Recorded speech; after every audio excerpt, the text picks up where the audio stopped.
안녕하세요. 요한계시록 7장 9절에서 17절입니다. 9절. 이 일 후에 내가 보았습니다.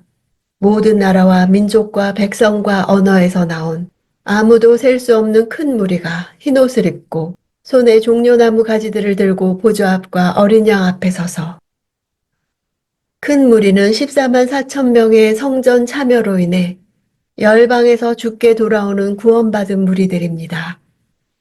전투하는 지상교회의 모습을 보여준 후 이제는 조금 다른 앵글로 승리한 천상의 교회를 보여줍니다. 두 무리는 바라보는 관점의 차이점만 있을 뿐 실은 동일한 그룹입니다. 하늘에 속한 승리한 무리는 교회가 맞이할 미래를 앞당겨 볼 수 있는 장면입니다. 인치심을 받은 자들의 최종적인 운명이 어떠한가를 말해주는 것입니다.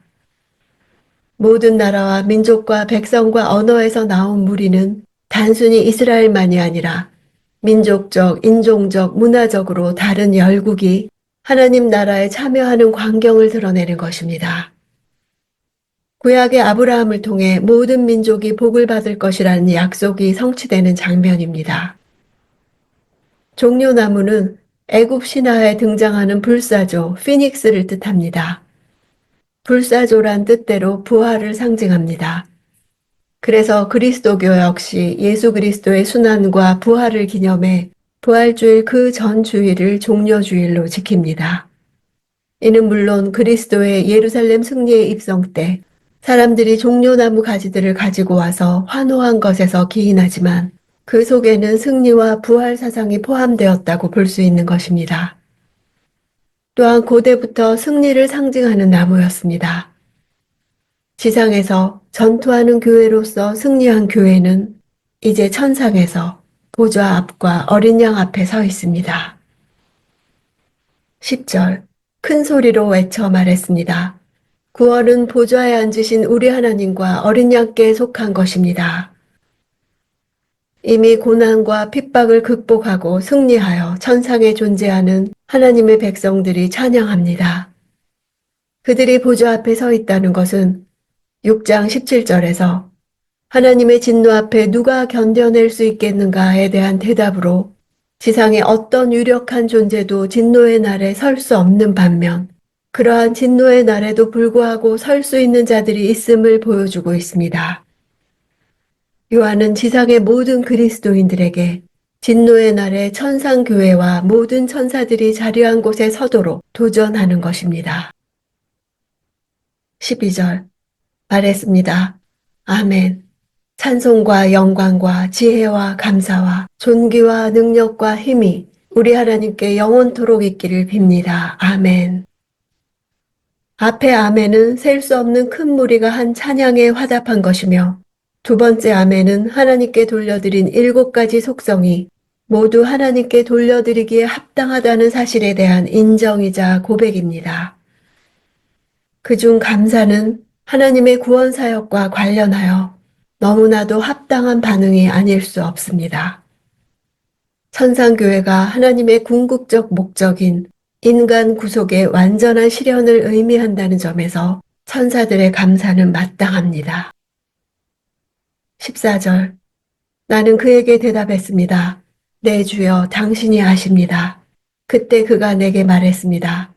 이들은 큰 환난으로부터 나오는 사람들인데 그들은 어린 양의 피로 그들의 옷을 씻어 희게 했습니다. 장로에게 내 주여라고 한 것은 천상 존재에 대한 경외심을 드러내는 것입니다. 큰 환난이란 이 땅에서 성도가 겪는 환난을 말합니다.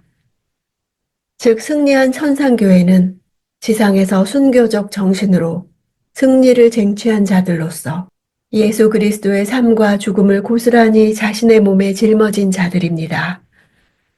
그들은 예수 그리스도께서 어린 양으로서 십자가에 달려 죽으심으로 유다 지파의 사자가 된 것처럼 고난받음으로 사탄을 이기는 자들입니다.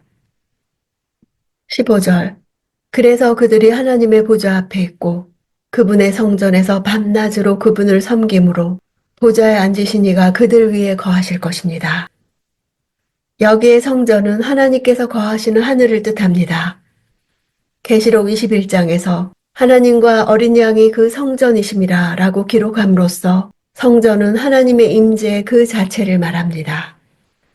그들 위에 거하신다고 하신 것은 하나님께서 그의 백성 가운데 거하시겠다는 구약의 오랜 약속의 완전한 성취입니다. 16절 그들이 다시는 굶거나 목마르지 않고 해나 그 어떤 열기도 그들을 해치지 못할 것입니다. 이 말씀은 이사야 49장 10절에서 이사야가 바벨론 포로로부터 돌아올 이스라엘 백성에게 그들이 줄이거나 목마르지 아니할 것이며 더위와 볕이 그들을 상하지 아니하리니 라는 예언에 근거했습니다. 굶주림이나 목마름은 요한 당시 로마의 핍박에 대항해 하나님의 말씀과 그리스도의 증거를 붙잡고 살아갔던 당시 그리스도인의 모습을 대변해 줍니다.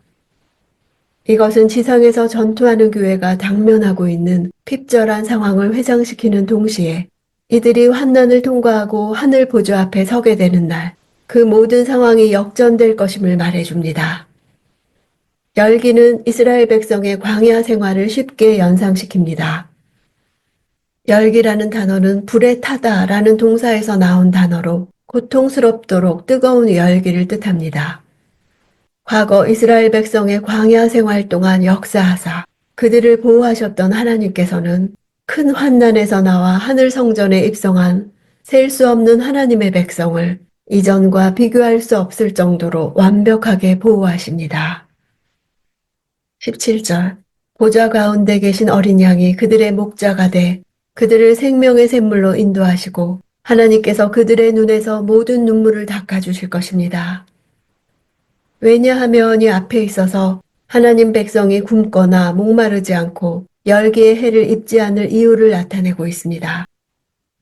그 이유는 보좌 가운데 계신 어린 양이 그들의 목자가 되실 것이기 때문입니다.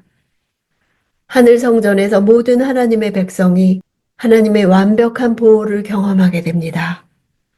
어린 양이 십자가의 죽음을 통해 승리함으로써 목자의 지위를 획득하게 되었다는 매우 역설적인 의미가 있습니다. 생명의 샘물은 계시록의 결론부인 마지막 21장, 22장에서 다시 등장합니다. 눈물을 닦아주심은 모든 하나님 나라 백성을 향한 완벽한 예수 그리스도의 위로를 분명하게 보여줍니다. 요한계시록은 재앙의 시대 속에서 주의 백성들로 찬양하게 만드는 책입니다. 이미 우리는 4, 5장에서 생물들과 장로들과 천사들의 합창을 들었습니다. 이제 구원받은 허다한 무리가 주님의 구원을 찬양하는 장면을 봅니다. 요한계시록에서 이 찬양 소리를 듣지 못하고 두려운 메시지만을 발견하는 사람은 요한계시록의 진수를 놓치는 것입니다. 환경으로는 부를 수 없지만 주님의 구원으로 부를 수밖에 없는 새 노래를 부르게 하십니다. 그러므로 요한계시록의 말씀을 읽는 자와 듣는 자들과 그 가운데 기록한 것을 지키는 자들이 복이 있습니다. 고난을 통과할 때 나의 힘이 아니라 어린 양의 보혈의 능력을 부여잡고 승리하는 나날이 됩시다.